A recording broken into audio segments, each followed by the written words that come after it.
There's a 3-inch layer of coal that was recorded by Carl Halbert over by where the Art Association is. And if the archaeology doesn't appeal to you about it, you can go and participate and drive around and see the raid as it unfolds in town. Okay. So it's been a very long week for some of us, and feel free to jump in if you have other ideas about where I can send people, because it's quite an interesting thing. I've got some more. I've got 10. I've got a start, but I don't have a finish, so you can help me. Number 1, as people come to St. Augustine, I challenge them to do a dutiful deed. What do I mean by that? Can you think of something you could do that would replicate that sense of duty felt by those who first came to St. Augustine? They weren't here necessarily because their job moved them here or because they thought it'd be a nice place to live. There is a real sense of duty and reason behind why they came. This is me in the St. John's River doing a dive with Jeff Moats. That water was so dark, it looked like I was diving in Merlot at the time. Why am I doing that? That's crazy. And getting back to that quote that was there, probably the reasons I did it were as many as hairs that I have in my head. You could count all the different reasons why I would do that. I would do that, it's my job. I want to protect sites. It's important people know we found a 1920s sailboat in the St. John's River.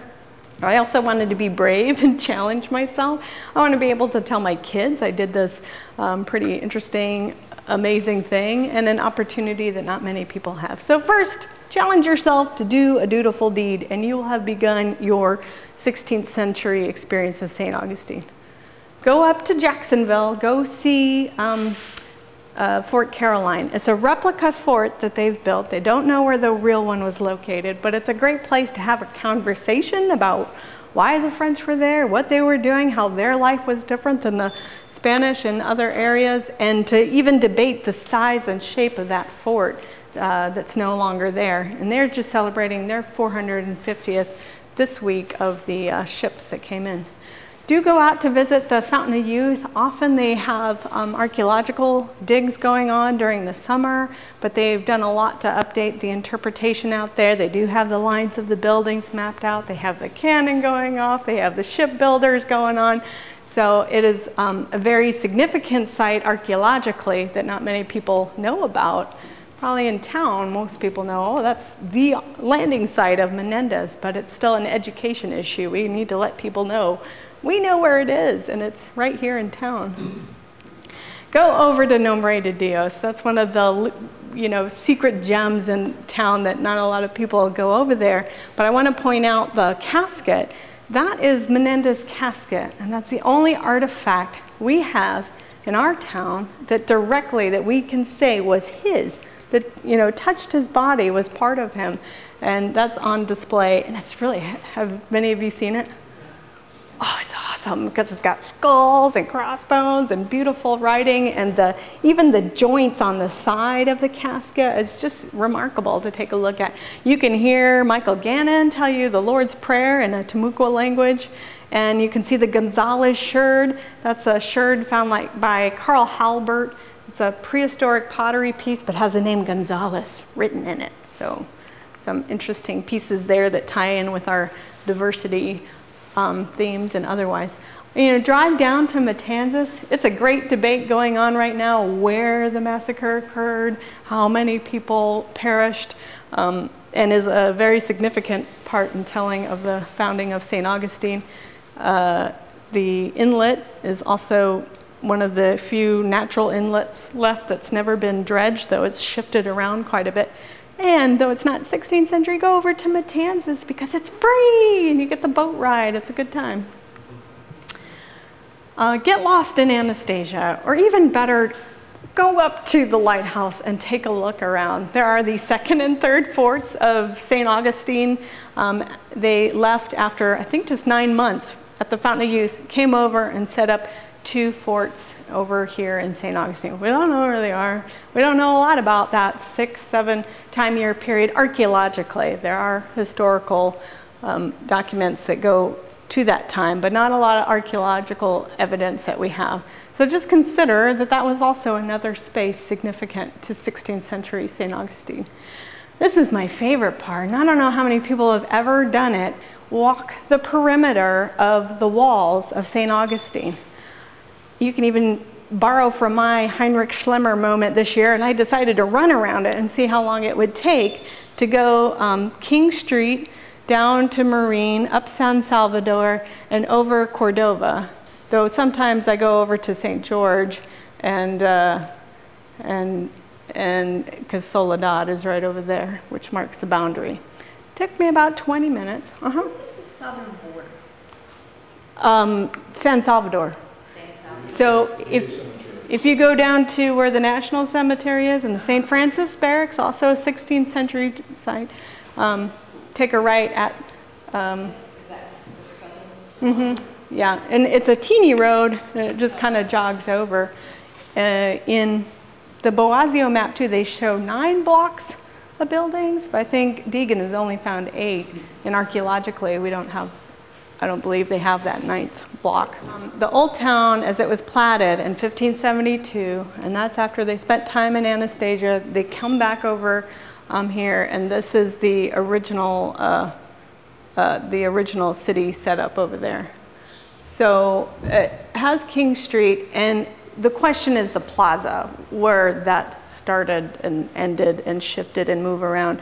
You have Los Remedios, a church, 16th century church that was on that corner, and then the rest of the village, laid out from there. I think it goes down a little bit further. This, you can take your friends, is probably our oldest structure, is Coquina Well. And on here it's got a date of 1614, and I've heard a little bit earlier date in the site files, so I'm not sure which one is accurate. But if you go by there, and the other archaeologists I've had visit, we go by there and pay homage, because that probably is the oldest standing feature, above ground feature, representing St. Augustine. And getting back to those wells that are kind of a humble feature, but are really a kind of a bastion of understanding the military layouts and the residential as well. Go by Soledad, Nuestra de Soledad. There used to be nothing to see there except that field I showed you, and now the St. Augustine Archaeology Association has put up a marker, so you know where it is, you know what happened. And then these are, I meet quite often with Carl, and he draws me these great maps, and someday I'm going to make this archive of bunnery napkins that can show you the areas he's looking at. In pondering the plaza and kind of this debate about where the location is kind of bounces around a little bit. So definitely as you're walking around, go and sit in the plaza and realize that's also part of a very medieval structure to the village. Anyway, number 8. Go track down Carl. We're one of the few cities in America that has our own city archaeologist. We're one of the few cities that has our own archaeological ordinance. I believe ours is the oldest. It just celebrated 25 years, and because of that ordinance, we have, we meaning Carl Halbert and his team, have studied over 600 archaeological sites. So it's really preservation through study and recovery of what they can find before construction goes on. This was one of the features that he found last year over at the Spanish Quarter, and you can see again another famous bunnery napkin. But they found the Spanish Quarter lot looks right across from where the fort is today. He found a very large well and then 12 post holes. And from that, he kind of looked at other, maybe other fifth or sixth fort layouts, and he's interpreting it now, though he could have woken up and changed his mind today, as another fort of St. Augustine, possibly the 8th fort. So that's big for us.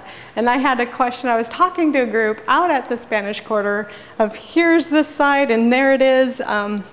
And they were doing the work because of a new trolley turnoff. And so somebody asked me, oh, that's very interesting. So what happens if you find the fort? What will happen? Will they keep building the trolley turnaround? I'm like, oh, no, no, no. that's it. And this is a new trolley. So archaeology doesn't stop development, doesn't stop that going on. It just gives them a little time to study it. So these are some of the post holes. They were very large, very ginormous. They had Herschel Shepherd come over and saying, wow, I haven't seen some that big since the Mission San Luis post. So it was very large posts. And I love when you go visit Carl, you see the whole process of archaeology going on in the field because he's got such a shoestring budget and all these great volunteers. So you'll see him doing problem formulation, figuring out permits, recovering the data, analyzing it like you see him here. He's making interpretations all the time. Is that a question? Where is he at now? Right now. Well, right now he's probably sleeping.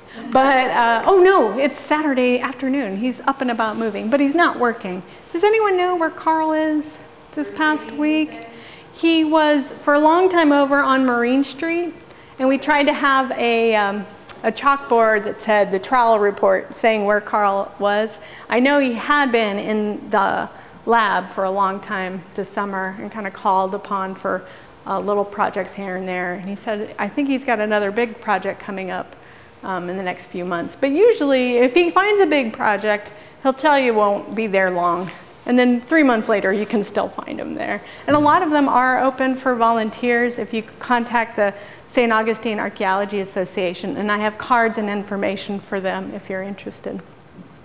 Once in a while, he lets me get in there myself, so I appreciate that chance to stay active. And I did have a video that showed him explaining what he's doing as he's going through the post, but it didn't quite work.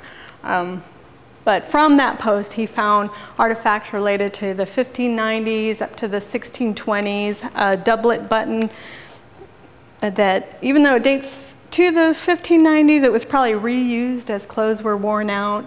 They found this, I thought it was Spanish real, and it is. It's a coin of King Philip II, but it was minted in Mexico, so that's an interesting, dates to 1590 as well. And then the pottery also helps give him a clue of where he is and how old it is. Here's that video of him. I got to excavate part of the post, and then he came back and cleaned up some of my sides, so it's kind of a cute video. And then we hit the water table a lot, so I have to stop. Nice to come and visit us. Our office is over behind Flagler College, Florida Public Archaeology Network, and it's part of my job to do education and outreach and make sure you know where you can go to see archaeology interpreted and on display. So 2 things I brought with me today. Feel free to grab before when I dismiss you in a second. This is a handout developed by Carl for doing really kind of a trolley tour looking at some of the sites he's seen or that he's excavated over the years in St. Augustine. So this isn't just 16th century, but it's a nice collection of sites that you can actually walk around and look. And SAAA is doing a great job of starting to fill in some of the markers so you know where and what happened. Otherwise, this is it. This is one of the only ways.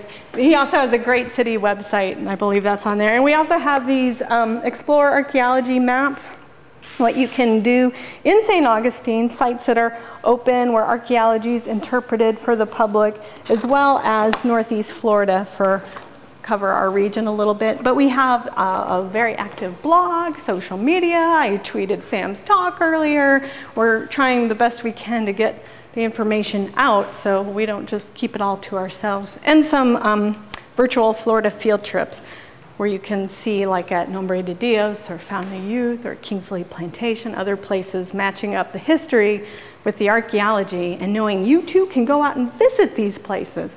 They're out and about for people to see.